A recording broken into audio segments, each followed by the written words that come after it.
நேர்கள் அனைவருக்கும் மாலை நேர வணக்கங்கள். மற்றொரு உதவும் கரங்கள் நிகழ்ச்சியூடாக உங்கள் அனைவரையும் இன்றைய மாலை பொழுதில் நாங்கள் சந்தித்திருக்கின்றோம். வாரம் உதவும் கரங்கள் நிகழ்ச்சி மூலமாக ஒவ்வொரு குடும்பத்தையும் உங்களுக்காக நாங்கள் அடையாளப்படுத்தி வருகின்றோம்.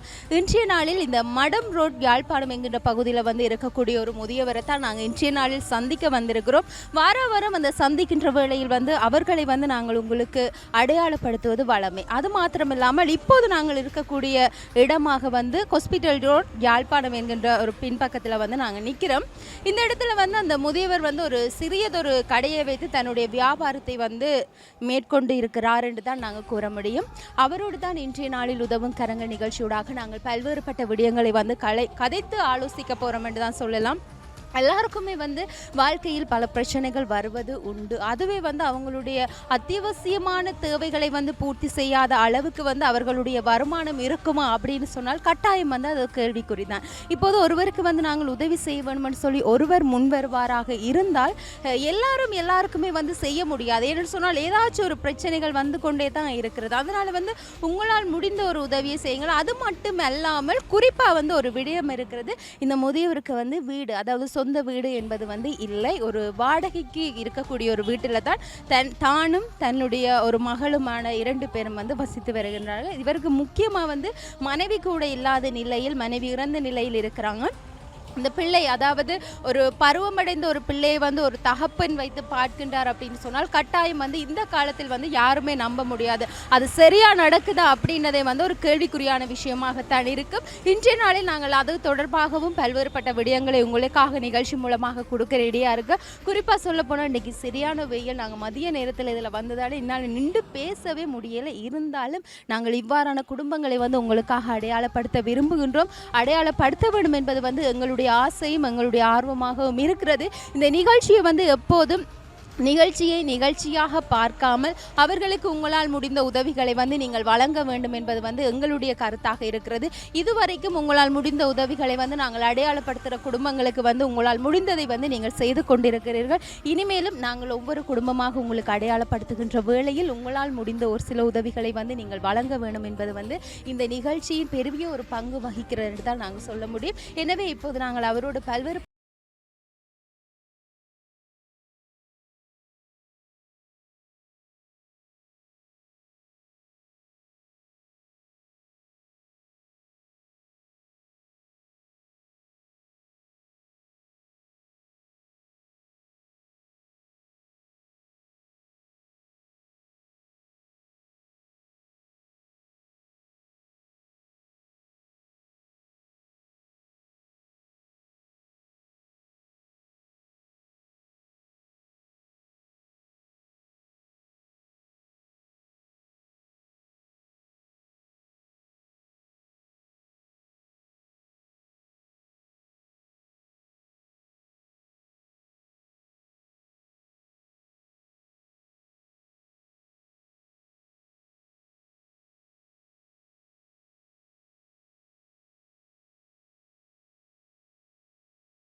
கரங்கள் நிகழ்ச்சியூடாக நாங்கள் ஒரு குடும்பத்தை அடையாளப்படுத்துவதற்காக தயாராக இருக்கின்றோம். ஆரம்பத்திலே உங்களுக்காக நான் பல்வேறுபட்ட விடயங்களை நிகழ்ச்சி மூலமாக கூறியிருந்தேன். எப்போதுமே ஒரு குடும்பத்தை பற்றி நான் சொல்வதை தாண்டி அவர்கள் கூறுகின்ற வேளையில் தான் அதில் உண்மை தத்துவம் என்பது என்னவென்பது மக்களுக்கு புரியக்கூடிய மாதிரி இருக்கும். எனவே இப்போ நாங்கள் அவர்கிட்ட கேட்கலாம், அவங்களுடைய குடும்ப சூழ்நிலை இப்போ எப்படி இருக்குது, அவங்களுடைய ஒவ்வொரு நாள் வருமானம் எப்படி இருக்குது அப்படின்றத நாங்கள் அவங்களிடத்தில் கேட்டு தெரிந்து கொள்ளலாம். வணக்கம் ஐயா. வணக்கம். இன்றைய உதவும் கரங்கள் நிகழ்ச்சி மூலமாக நாங்கள் உங்களை சந்திப்பதற்காக வந்திருந்தேன். ஆரம்பத்திலே நான் கூறியிருந்தேன், நீங்கள் இருக்கிற இடம் வேறு, இந்த யாழ்ப்பாணம் ஹாஸ்பிட்டல் ரோட் பகுதியில் ஒரு சிறிய கடையை வச்சு நடத்தி கொண்டிருக்கிறீங்க. அதன் மூலம்தான் உங்களுடைய வருமானம் இருக்கும் என்பது என்னுடைய கருத்தாக இருக்கிறது. அது மாத்திரமில்லாமல் முதலில் உங்களோட குடும்பத்தை பற்றி கொஞ்சம் சொல்லுங்கள். உங்களோட குடும்பத்தில் யார் யார் இருக்காங்க, நீங்கள் என்ன செய்கிறீங்க, இனிமேல் என்ன செய்யணும்னு சொல்லி நினைக்கிறீங்க? குடும்பத்தில் புள்ள, நான், மகள், ஒரே மகள் படிக்கிறான், 2 பேரும் தான். சரி, மனைவி இல்லை உங்களுக்கு? மனைவி இல்லை. சரி, எவ்வளோ காலம் மனைவி இறந்து? ஒரு 6 வருஷம். அப்போ ஒரு பெண் பிள்ளையும் நீங்களும் தான் இருக்கிறீங்க. சரி, இந்த கடை நீங்கள் உங்களோட சொந்த காணிக்குள்ளே இருக்கா இல்லைன்னு சொன்னால்? வாடகை கடை. சரி, மாதம் இதுக்கு எவ்வளோ வாடகை செலுத்துறீங்க? 10,000 வாடகை.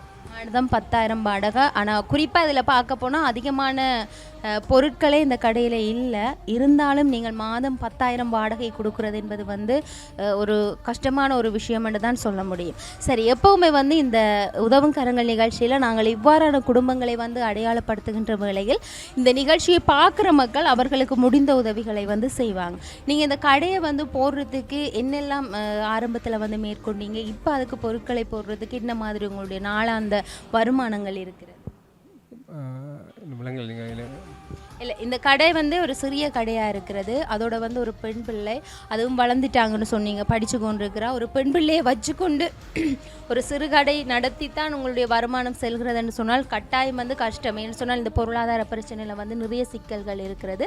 சரி, நீங்கள் இதுகளை எப்படி சமாளிக்கிறீங்க? இந்த கடை போட எவ்வளோத்துக்கு முதல் போட்டீங்க? இப்போ கடையில் வந்து பொருட்கள் இல்லாததுக்கான காரணம் என்ன? லொஸ்ட்டில் போனதா அப்படின்னு நட்டத்தெல்லாம் போகுது. இரண்டுக்கு முதல் கொரோனாவுக்கு முதல் கொஞ்சம் பரவாயில்ல இருந்தாங்க. கொரோனாவோட லொஸ்ட்டாக போயிடுது. அப்போ நான் பொம்பளை பிள்ளை இருக்கிறபடியால் இதை நடத்த வேண்டிய சூழ்நிலைக்கு இருக்கிறேன்.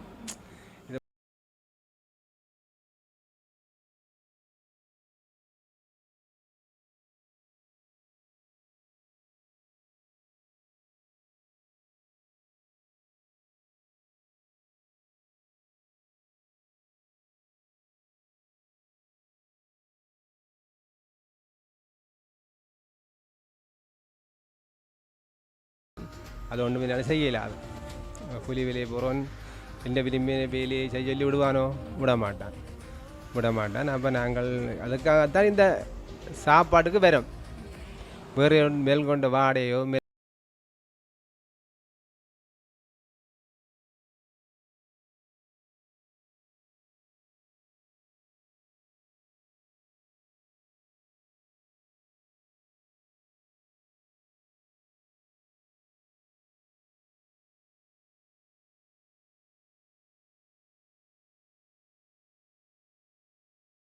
இந்த ஒரு நாளுக்குரிய அதுதான் உங்களுக்கு இதில் கிடைக்கிற லாபம். என்னென்னு சொன்னால் இந்த கடையில் வந்து அதிகமான பொருட்கள் இருந்தால் இது ரோட் சைட் தானே, அதிகமான மக்கள் வர்றதுக்கு வாய்ப்பு இருக்குது. இப்போ வந்து இந்த கொரோனாவால் உங்களோட கடை வந்து லொஸ்ட் ஆனதால் வந்து இந்த பொருட்கள்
பெண் பிள்ளையை வச்சு கொண்டிருக்கிறீங்கன்னு சொன்னால் அதுவும் வயதுக்கு வந்த ஒரு பிள்ளை அவள் இந்த காலத்தில் வந்து ஒரு தந்தையோட வந்து ஒரு பெண் பிள்ளை இருக்குதுன்னு சொன்னாலே கட்டாயம் அது ஒரு கேள்விக்குறியான விஷயம் என்று சொல்லலாம். என்று சொன்னால் இந்த நாட்டு நிலைமைகள் எல்லாமே வந்து வேறாக. சரி, அந்த பிள்ளையை வச்சு நீங்கள் எப்படி சமாளிக்கிறீங்க? இப்போ ஒரு வயதுக்கு வந்த பிள்ளைன்னு சொன்னால் அவளுக்கு அநேகமான தேவைகள் இருக்கும். அது மாத்திரம் இல்லாமல் ஒரு குழந்தையாக வச்சு நாங்கள் வளர்க்குறோம்னு சொன்னால் அது எங்களுடைய கரங்களுக்குள்ளேயே இருப்பாங்க, அவங்கள வளர்க்கலாம். ஒரு காலகட்டத்துக்கு பிறகு நான் குறிப்பாக சொல்ல போனோம்னு சொன்னால் ஒரு பருவம் அடைந்ததுக்கு பிற்பாடு வந்து அந்த பிள்ளைக்கு வந்து ஒரு தாய் இல்லைன்னு சொன்னால் யாராவது ஒரு சகோதரியுடைய துணை இருந்தால்தான் அவரால் வந்து சுதந்திரமாக இருக்க முடியும். இதை நீங்கள் என்ன சொல்ல விரும்புகிறீங்க? இப்போ அவன் தாய் போனது இப்போ அவள் கொலசி பாடத்தில் போனவா, கொலசி படுத்த டைமில் போனவா.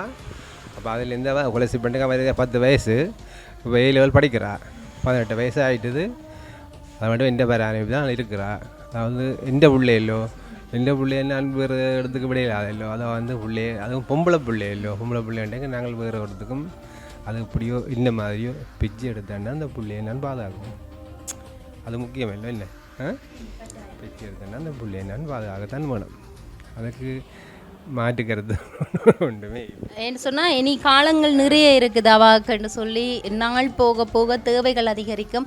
அது மாத்திரம் இல்லாமல் இப்போ ஒரு பிள்ளையை வந்து நாங்கள் பாடசாலைக்கு விட்டு படிப்பிக்கணும்னு சொன்னாலும் அநேகமான செலவுகள் வரும்.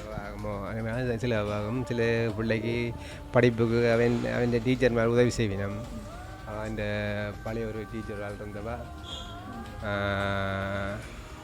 இருந்தவா அவள் ஒரு மேக்ஸ் படிப்பிச்சவா அவள் உதவி செய்வா.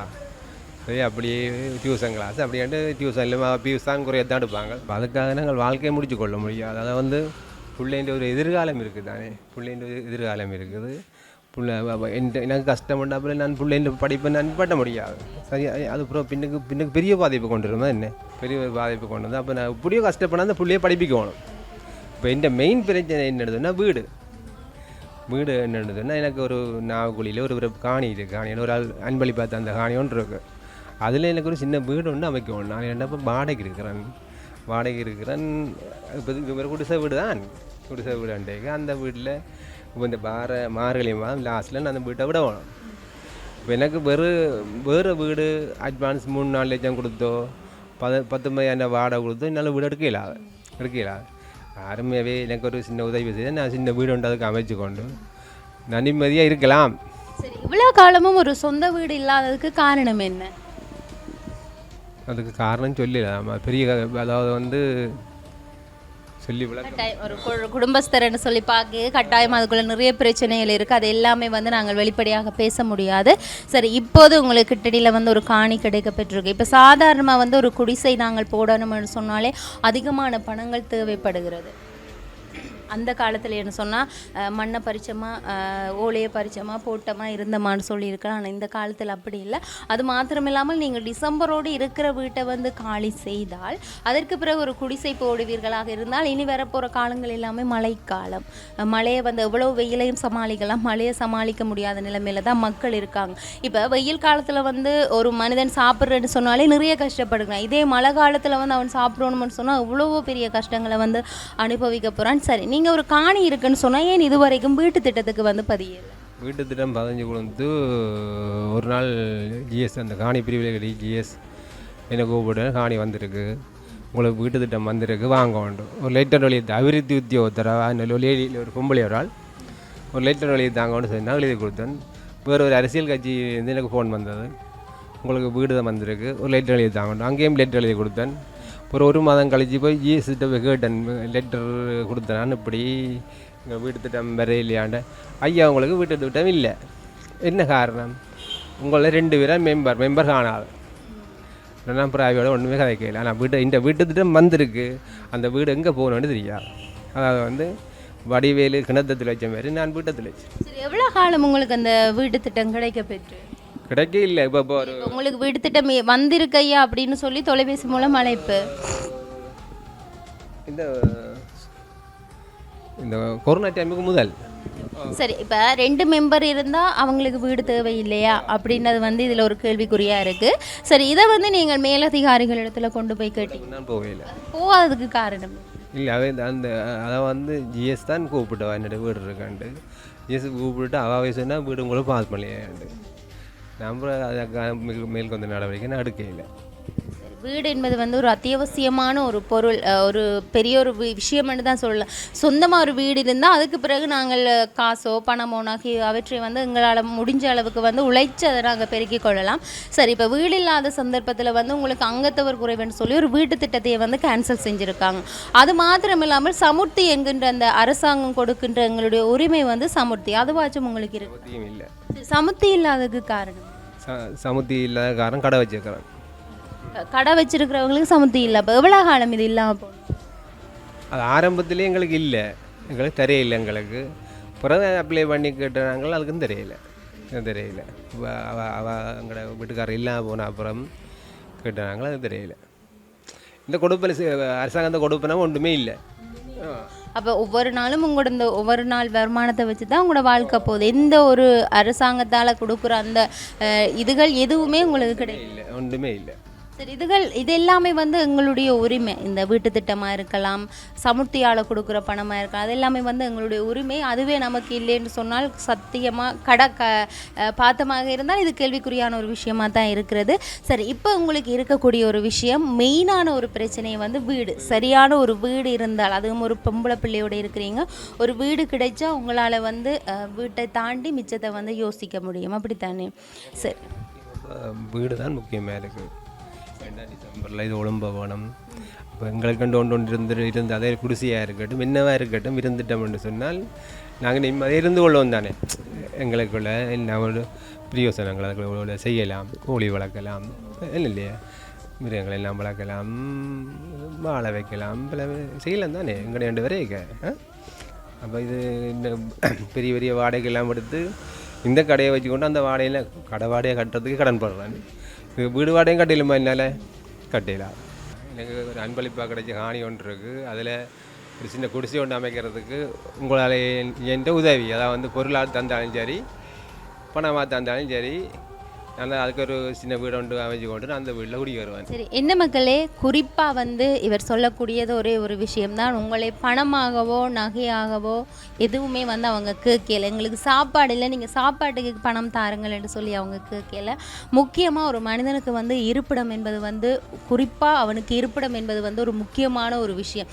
இருப்பிடம் இருந்தாலே அவன் உலகத்தையே வாங்கினதுக்கு சமம் என்று தான் நான் சொல்ல முடியும். ஏனென்று சொன்னால், சொந்தமாக ஒரு வீடு நமக்கு இருக்குது என்று சொன்னால் அதை தாண்டி நாங்கள் யோசிக்கலாம். அடுத்து என்னுடைய வருமானத்தை நான் எப்படி பெருக்க வேணும், என்னத்தை செய்ய வேணும், ஏது செய்ய வேணும்னு சொல்லி அடுத்த கட்டத்தை யோசிப்போம். ஆனால் நாங்கள் முதல் தரத்திலேயே வீடே நமக்கு இல்லைன்னு சொல்லி ஒரு முதல் கட்டத்திலேயே நின்றோமாக இருந்தால் மிகவும் கஷ்டமான விடயமாகத்தான் இருக்கும். இவருக்கு வந்து ஒரு காணி வந்து ஒரு மனிதர்கள் வந்து ஒரு அன்பளிப்பாக கொடுக்கப்பட்ட காணி. அதில் வந்து சிறியதாக, அவர் பெரிய மாட மாளிகை எதுவுமே கேட்கல, சிறியதாக ஒரு குடிசை போட்டு அதில் தானும் மக்களும் இருக்கக்கூடிய அளவுக்கு வந்து எங்களுடைய மக்கள், அதாவது அதிகமாக வந்து இந்த புலம்பெயர் மக்கள் தான் இவ்வாறான மக்களுக்கு உதவி செய்கிறீர்கள். அவர்கள் தான் இதில் உதவி செய்ய வேணும்னு சொல்லி நான் குறிப்பிடவில்லை. எல்லாருமே உதவி செய்யக்கூடிய மனப்பான்கு இருக்கக்கூடிய எல்லாருமே வந்து உதவிகள் செய்யலாம். எல்லாருக்குமே தெரியும், தாயில்லாத சந்தர்ப்பத்தில் வந்து ஒரு தந்தையோடு ஒரு பெண் பிள்ளை இருக்கிறார். அவர் கட்டாயம் அந்த தந்தைக்காக இல்லை என்று சொன்னாலும் அந்த பெண் குழந்தைக்காக வந்து நீங்கள் ஒரு இவ்வாறான ஒரு விடயத்தில் வந்து கட்டாயம் ஈடுபட வேணும். அது மாத்திரம் இல்லாமல் அந்த பிள்ளை மேல் படிப்புகளை படித்து கொண்டிருக்கிறார். நாளைக்கு பார்க்க போனால் அந்த பிள்ளை வந்து ஒரு உத்தியோகத்தில் இருக்கக்கூடிய தன்மை கூட காணப்படும். எனவே வந்து அவருக்கு உங்களால் முடிந்த உதவிகளை வந்து நீங்கள் வழங்க வேண்டும் என்று சொல்லி இந்த நிகழ்ச்சி மூலமாக கூறிக்கொண்டு, இன்றைய நாளிலும் உங்களுக்காக ஒரு குடும்பத்தை வந்து நாங்கள் அடையாளப்படுத்தி இருந்தோம். இதுபோல் அடுத்த வாரமும் இன்னொரு குடும்பத்தோடு உங்கள் அனைவரையும் சந்திக்கும் வரையில் உங்களிடத்திலிருந்து விடைபெற்று செல்லும் நான் ஈஸ்வரன் சுரேகா. நன்றி.